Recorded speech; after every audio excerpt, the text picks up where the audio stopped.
హల్లెలూయా. కనుక ప్రభునందు పేర వ్యర్థమైనవి దూరంగా ఉండాలి. మనకి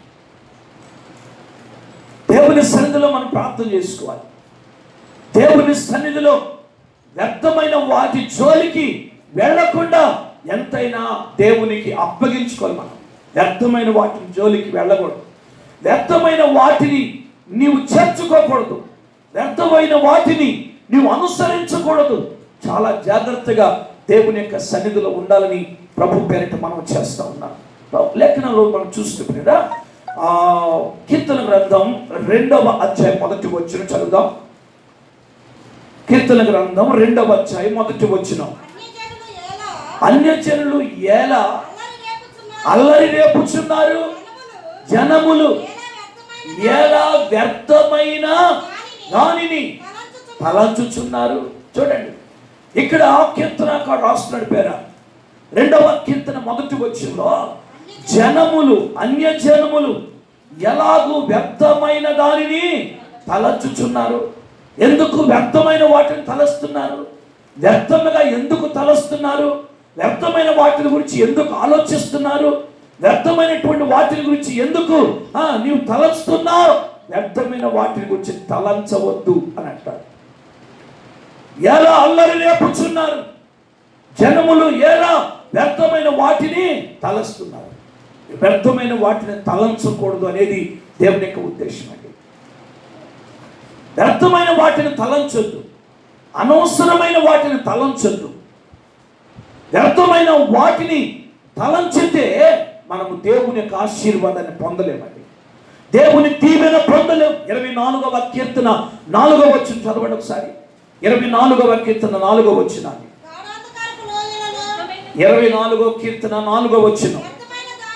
వ్యర్థమైన దాని యందు మనస్సు పెట్టకుము, కపటముగా ప్రమాణము చేయకు. హల్లెలూయా. ఏమండి, ఈ కీర్తన చదివితే చాలా శ్రేష్టమైన కీర్తన. యెహోవా గుడారములో అతిథిగా ఉండదగిన వాడెవరు? ఆయన పరిశుద్ధ పర్వతం మీదకి ఎక్కగలిగిన వాడు ఎవరు అని మొదలుపెట్టి 4వ వచనంలోకి వచ్చేసరికి అంటాడు, వ్యర్థమైన దానిని చదువు. వ్యర్థమైన దాన్ని మనస్సును పెట్టకయు. వ్యర్థమైన దాన్ని మనస్సును పెట్టకయు, కపటముగా ప్రమాణము చేయకయు, నిర్దోషమైన చేతులను ఏంటంట శుద్ధమైన హృదయమును కలిగి ఉండువాడే. అది దేవుని స్తోత్రం చెప్పండి. హల్లెలూయా, హల్లెలూయా. కలిగి ఉండేవాడే. ఏమండి, ఏం కలిగి ఉండాలంట? వ్యర్థమైన వాటిని మనసు పెట్టకుండా, కపటముగా ప్రమాణం చేయకుండా, నిర్దోషమైన చేతులు కలిగి, శుద్ధమైన హృదయాన్ని కలిగి ఉండువాడే దేవుని గుడారంలో ఉంటాడు, పరిశుద్ధ పర్వతం ఎక్కుతాడు. అలాంటి వాణ్ణి దేవుడు ఏం చేస్తాడంటే చదవండి, వాడు యెహోవా వలన ఆశీర్వాదం పొందును. స్తోత్రం చెప్పండి. వ్యర్థమైన వాటి మీద మనసు పెట్టని వాడు, వ్యర్థమైన వాటి జోలికి వెళ్ళని వాడు యెహోవా వలన ఆశీర్వదింపబడతాడు. ఆమేన్, హల్లెలూయా. యెహోవా వలన ఆశీర్వదించబడతాడు. కనుక ప్రభునందు పేర దేవుని వాక్యాన్ని బట్టి మనం పరిశీలన చేస్తే పేర ఇప్పుడు దేవుని యొక్క సన్నిధిలో వ్యర్థమైన వాటిని మనస్సును పెట్టే వారంగా మనము ఉండకూడదు. స్తోత్రం చెప్పండి గట్టిగా. 2 చేతులు ఎత్తి స్తోత్రం చెప్తాం. హల్లెలూయా. వ్యర్థమైన వాటి మీద మనసు పెట్టొద్దు. వ్యర్థమైన వాటిని మనసు పెట్టొద్దు. దేవుని ఆశీర్వాదం నీకు ఉండదు, దేవుని దీవెన నీకు ఉండదు. ఆ గురుకు తెలుసు, ఆ గురుకు అర్థమైంది, వ్యర్థమైన వాటి మీద మనసు పెడితే దేవుని ఆశీర్వాదం తనకు ఉండదు అని గ్రహించాడు ఆ గురు. అందుకొరకే ప్రార్థన చేస్తున్నాడు, మనవి చేస్తున్నాడు, అయ్యా దేవా వ్యర్థమైన వాటిని నాకు దూరంగా ఉంచు అని ప్రార్థన చేస్తున్నాడు. స్తోత్రం చెప్పండి. 60వ కీర్తన 11వ వచనం చదవండి ఒకసారి. 60వ కీర్తన 11వ వచనం చదవండి. మనుషుల సహాయం వ్యర్థం. అది ఏ సహాయం వ్యర్థం అంట? మనుషుల సహాయం వ్యర్థం. తర్వాత 108వ కీర్తన 12వ వచనం చదవండి. 108వ కీర్తన 12వ వచనం. మనుషుల సహాయం వ్యర్థం. శత్రులను స్తోత్రం, హల్లెలూయా. అయ్యా నాకు మనుషుల సహాయం వ్యర్థమయ్యా, నా శత్రువులను జయించడానికి నీవు నాకు సహాయము చేయి అని అడుగుతున్నాడు. స్తోత్రం చెప్పండి. 94వ కీర్తన 11 వచ్చిన చదవండి. 94వ కీర్తన 11 వచ్చిన, అలాగే 119వ కీర్తన 37 వచ్చిన కూడా చదవమ్మా. ఏంటంట? నరుల ఆలోచనలు వ్యర్థములు అని యెహోవాకు తెలుసు. దేవుని స్తోత్రం, హల్లెలూయా. మనుషుల ఆలోచనలు వ్యర్థం అది యెహోవాకు తెలిసి ఉంది, దేవునికి తెలుసు.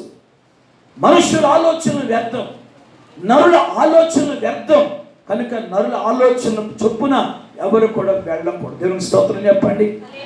119:37 వ్యర్థమైన వాటిని చూడకుండా నా కన్నులు త్రిప్పివేయము.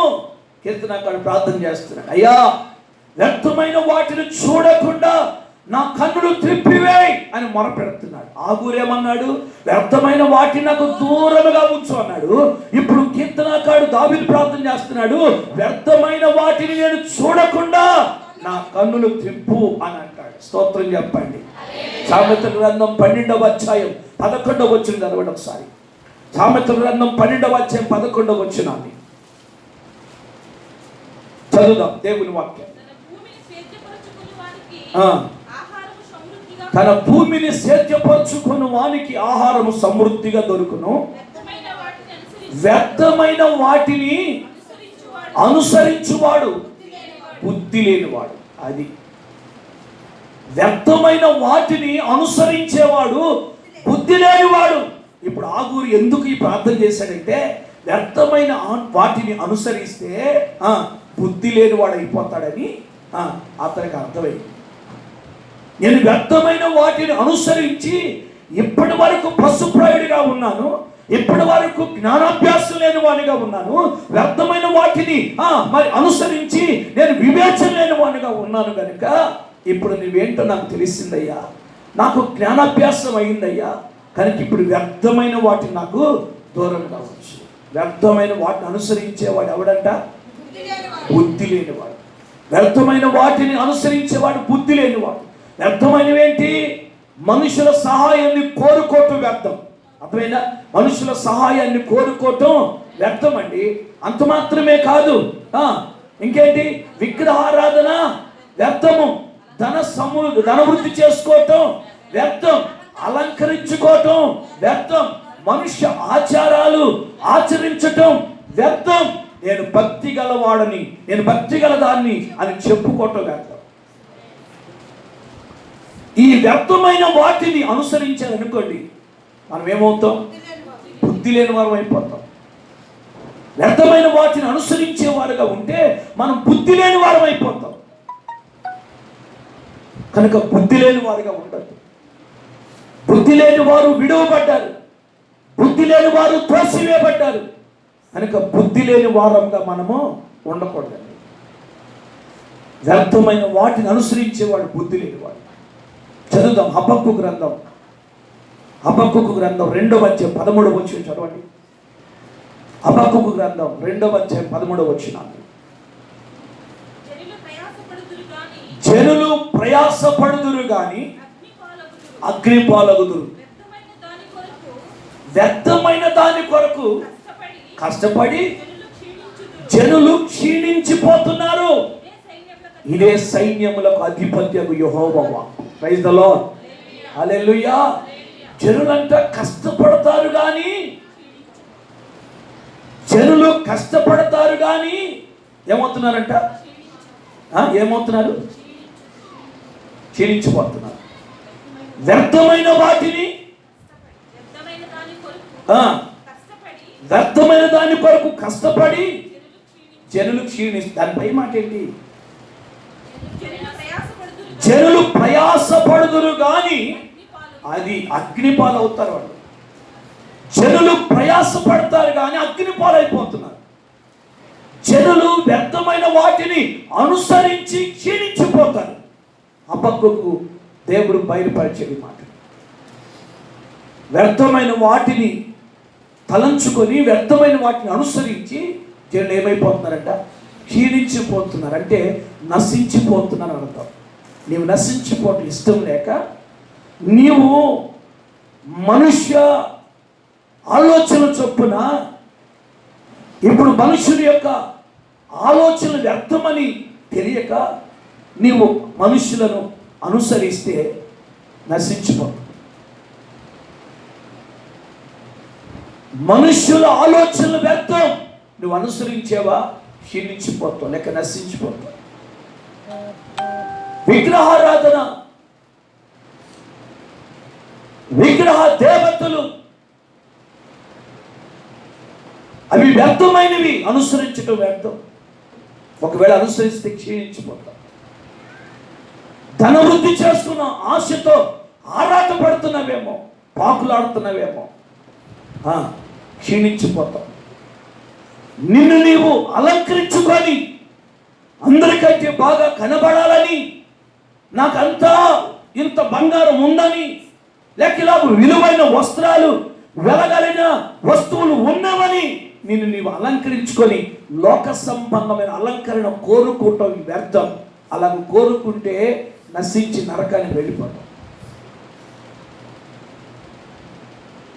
మనుషుల పారంపర్యాచారాలు ఆచరించేవనుకో, నశించిపోయి నరకానికి వెళ్ళిపోతాం. దేవుని సంఘంలో ఆ గురు ఎలాగూ ప్రార్థన చేస్తున్నాడు, ఆ గురు ఎలాగూ మొర్ర పెడుతున్నాడో అలాగూ మొర్ర పెట్టుకోవాల్సిన అవసరం ఉందండి. నువ్వు చేస్తున్న ప్రార్థనలో, నువ్వు పెడుతున్న మొరలో, ప్రభువా వ్యర్థమైన దాని జోలికి నేను వెళ్ళకూడదయ్యా, వ్యర్థమైనది నేను అనుసరించకూడదయ్యా, వ్యర్థమైన వాటిని నాకు దూరము చేయి ప్రభువా అని ఆ గురు వలె నీవు కూడా ప్రార్థన చేస్తే అవి నీకు దూరం అయిపోయింది అనుకో, నువ్వు బుద్ధిగల కన్నికగా ఉంటావు, నువ్వు బుద్ధిగల వాడువుగా ఉంటావు. అవి దూరం అయిపోయి అనుకో, నీవు నశించిపోలేక రక్షించబడి పరలోక రాజ్యానికి వారసులు. ఆమేన్, హల్లెలూయా. కనుక వ్యర్థమైన వాటిని అనుసరించు. ఆ గురు పలుకుతున్న దేవోక్తులు చూడండి. మన జీవితానికి ఆనాడు ఇతియలకి ఉక్కాలకి చెప్పిన మాటలైనప్పటికీ ఈ రోజు ఈ మాటలు మనకు కూడా అని మనం గ్రహించాలి. ఈ మాటల చేత, ఈ దేవోక్తుల చేత ప్రభు మనతో కూడా మాట్లాడుతున్నాడు అని గ్రహించాలి. అలా గ్రహించి ప్రభునని పేర దేవుని వాక్యానికి లోబడి వ్యర్థమైన వాటిని అనుసరించకుండా దేవునికి లోబడి దేవుని చిత్తానుసారంగా బ్రతకాలి. ప్రైజ్ ది లార్డ్, హల్లెలూయా. దేవుని ఆశీర్వాదం నీ కుటుంబానికి కావాలి, దేవుని ఆశీర్వాదం నీ పిల్లల మీదకి రావాలి, దేవుని ఆశీర్వాదం నీ మనమ సంతానం మీదకి రావాలి. నీవు నీ కుటుంబం దీవించబడాలి అనంటే వ్యర్థమైన వాటి మీద మనసు పెట్టక, వ్యర్థముగా అబద్ధముగా లేకపోతే నీవు ప్రమాణము చేయకుండా, దేవుని స్తోత్రం, కపటంగా ప్రమాణం చేయకుండా నీవెంత జాగ్రత్తగా ఉంటావో వారే దేవుని పర్వతం మీద నిలవగలిగిన వారు, దేవుని యొక్క గుడారములో నివసింపదగిన వారు. అలాంటి వారిని దేవుడు ఏం చేస్తాడంట? ఆశీర్వదిస్తాడు. వారికి దేవుడు ఆశీర్వాదం అనుగ్రహిస్తాడని చూస్తున్నాం. కనుక నీవు నీ కుటుంబం ఆశీర్వాదం పొందాలి, నీవు నీ పిల్లలు ఆశీర్వాదం పొందాలి. వ్యర్థమైన వాటి జోలికి వెళ్ళొద్దు, వ్యర్థమైన వాటి కోసం ఆరాట పడొద్దు, వ్యర్థమైన వాటిని నీ ఇంటిలోకి చేరనివ్వద్దు, నీ మనసులోనికి రానివ్వద్దు. వ్యర్థమైనటువంటి ఆలోచనలు నువ్వు ఆలోచిస్తే నువ్వు బుద్ధి లేని దాని అవుతావు, బుద్ధి లేని వాడు అవుతావు. కనుక వ్యర్థమైన వాటిని ఆలోచించొద్దండి, వ్యర్థమైన వాటి జోలికి వెళ్ళొద్దండి, వ్యర్థమైన వాటిని తీసుకొచ్చి ఇంటిలో పెట్టొద్దు. స్తోత్రం. రెండు చేతులు ఎత్తి స్తోత్రం చెప్పండి, గట్టిగా స్తోత్రం చెప్పండి. హల్లెలూయా. వ్యర్థమైన వాటి,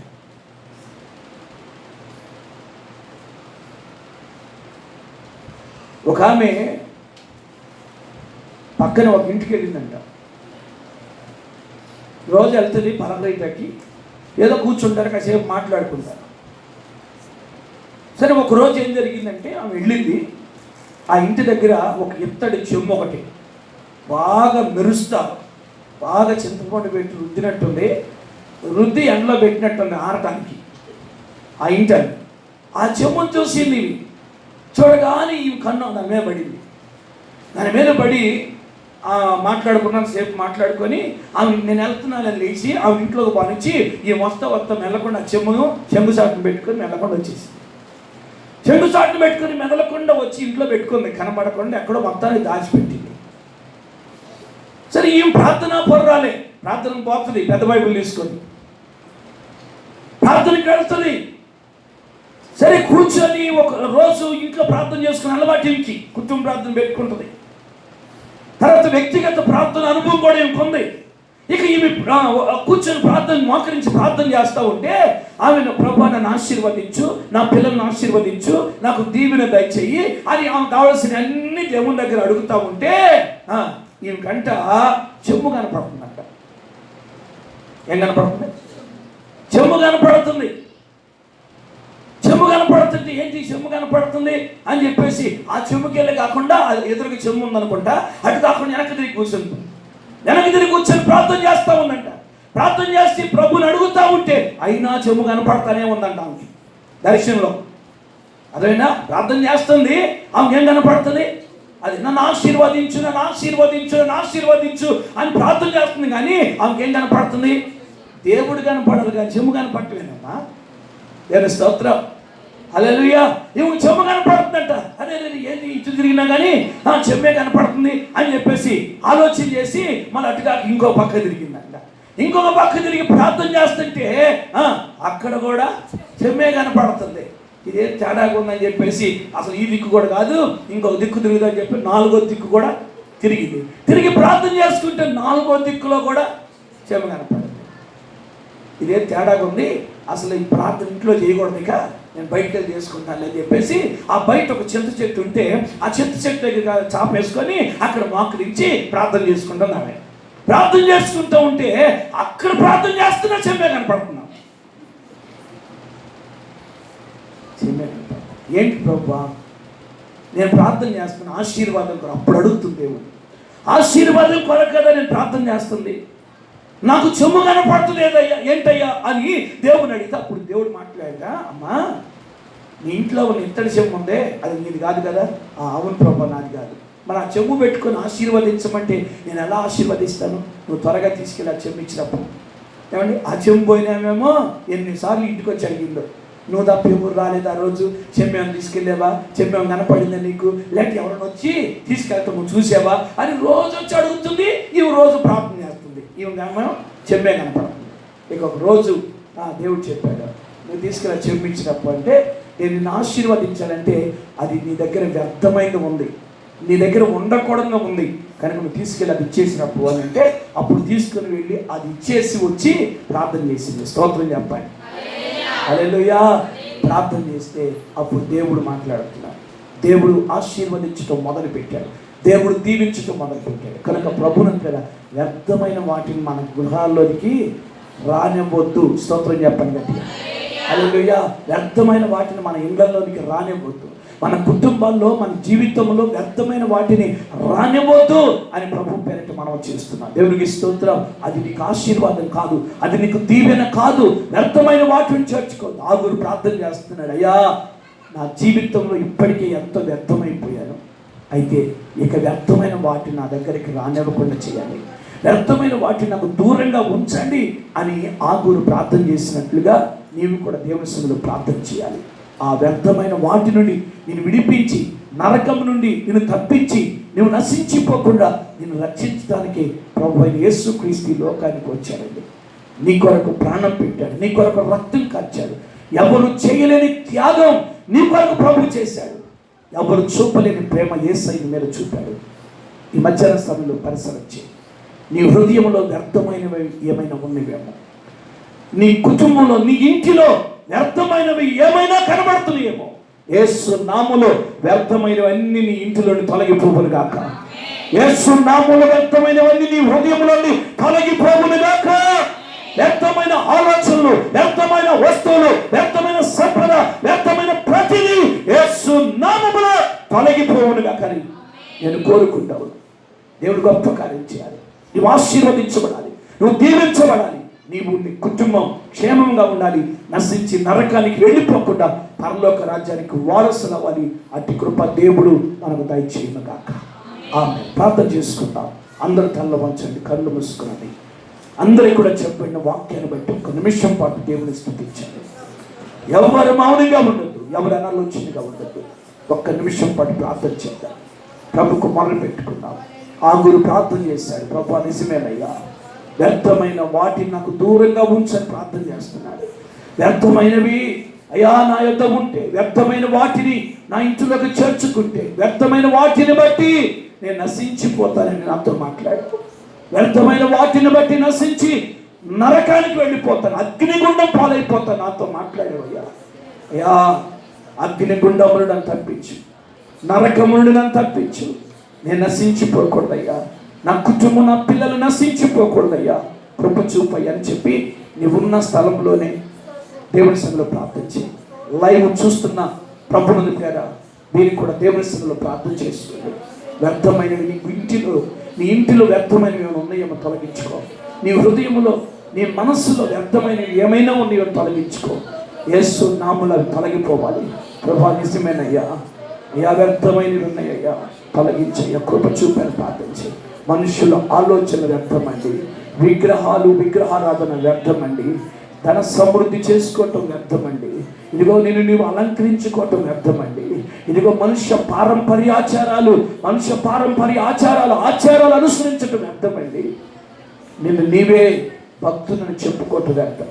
కనుక వాటిని విడిచిపెట్టి దేవుని సన్నిధిలో పరిపూర్ణంగా సమర్పించుకుందామండి. వదిలిపెట్టవలసిన వాటిని వదిలిపెట్టేద్దాం, ఇచ్చివేయవలసిన వాటిని ఇచ్చివేద్దాం. దేవుని సన్నిధిలో తీర్మానం చేసుకొని ప్రార్థన చేద్దాం. దేవుడు ఆశీర్వదిస్తాడు, గొప్ప కార్యాన్ని దేవుని పట్ల జరిగిస్తాడు. దేవుడు గొప్ప కార్యం చేస్తాడు. నరకం నుండి ఇదిగోని తప్పించి అద్భుతమైన కార్యాన్ని ప్రభుని పట్ల జరిగేస్తాడు. అందరికి 2 చేతులు ఎత్తి స్తుతులు చెప్తామండి. అందరూ చెప్పండి, స్తుతులు చెప్పండి. ఎవరు మౌనంగా ఉండదు, ఎవరు అనాలోచనగా ఉండదు. ఆయనకు చెందవలసిన మహిమను ఆయనకు చెల్లించాలి. ప్రార్థన చేయాలి. హల్లెలూయా. ముందుగా చిన్న ప్రార్థన నేను చేస్తున్నాను. పరిశుద్ధుడా, ప్రేమగల తండ్రి, ఇంతవరకు మీ లేఖన భాగంలోని ఆగూరు దేవోక్తులకు వచ్చి మాతో నేను మాట్లాడాను. ఆగూరు దేవోక్తుల్లో ప్రభా అయా సామెతల గ్రంథం 30వ అధ్యాయం 8వ వచనంలో నుండి ఆగూరు చేసిన మనవిని గురించి, ఆగూరు చేసిన ప్రార్థన గురించి మాతో మీరు మాట్లాడారు. అయా వ్యర్థమైన వాటిని నాకు దూరముగా చేయము అని ప్రార్థన చేశాడయ్యా. అవునయ్యా, వ్యర్థమైన వాటి అవి ఉంటే, వ్యర్థమైనవి కనుక మా జీవితాల్లో మా కుటుంబాల్లో ఉంటే అయ్యా మేము నశించి నరకానికి వెళ్ళిపోతామని, వ్యర్థమైన వాటిని అనుసరించేవాడు బుద్ధి లేనివాడని మాతో మాట్లాడావు. మా జీవితాల్లో వ్యర్థమైన వాటిని తొలగించయ్యా. అయ్యా ఈ వర్తమానం వింటున్న ప్రజలను ఆశీర్వదించాలి. వారి జీవితాల్లో ఉన్నటువంటి వ్యర్థమైన వాటిని తొలగించయ్యా. సంఘాన్ని దీవించయ్యా, లైవ్లో ఉన్న వారిని దీవించయ్యా. అయ్యా వారి జీవితాల్లో వ్యర్థమైన వాటిని తొలగించి వేసి ప్రభా నరకం నుండి అగ్నిగుండములు తప్పించయ్యా. అందుకొరకే కదయ్యా మా కొరకు ప్రాణం పెట్టాం, అందుకొరకే కదయ్యా మా కొరకు రక్తం ఖర్చాం, నిలువెల్లా నలిగిపోయాం. అందుకొరకే కదయ్యా కృప చూపయ్యా. తెలుసు తెలియక వ్యర్థమైనవి మనసులో చేర్చుకున్నారేమో, హృదయంలో చేర్చుకున్నారేమో, గృహాల్లోకి చేర్చుకున్నారేమో. క్షమించి వాటన్నిటిని తొలగించయ్యా. అయ్యా తొలగించయ్యా, మీరు కృప చూపండి అయ్యా, మీరు సహాయం చేయండి ఆయన. అయ్యా రాహేలుకు కూడా అయ్యా తన తండ్రి ఇంటి నుంచి వస్తూ అయ్యా విగ్రహాలయ్యా, అయ్యా గృహ దేవతలు తెచ్చుకుందయ్యా. అవి వ్యర్థమైనవి అయ్యా, అవి వ్యర్థమైనవయ్యా. మార్గంలోనే వాటిని తొలగించిన తరువాత ఎంతగానో వారిని నడిపించు, ఆశీర్వదించవయ్యా. అయ్యా వ్యర్థమైనవి తొలగిపోవాలి, వ్యర్థమైనవి తీసి పారవేయాలయ్యా. కృప చూపయ్యా. మీరేమి వాక్యాన్ని ప్రతి హృదయంలో నీరు కట్టి నూరంతలుగా ఫలింపచేయండి. ఈ సందేశాన్ని విన్న ప్రతి ఒక్కరూ దీవించబడాలయ్యా. వారి కుటుంబాల్లో దీవెన ఉండాలి అయ్యా. మీ వలన అయ్యా ఆశీర్వాదం పొందిన వారిగా ఉండాలయ్యా, కృప పొందిన వారిగా ఉండాలయ్యా. అటు కృప దయచేయి. వెలుగుతో మీరే తృప్తిపరిచి మహిమ తెచ్చుకున్నామని యేసు నామములో అడుగుచున్నాను మా పరమ తండ్రి, ఆమేన్. హల్లెలూయా. కొనసాగించి అందరూ దేవునికి స్తుతులు చెప్తాం. మరోసారి 2 చేతులకి స్తుతులు చెప్పాలి, వినబడాలి స్వరం.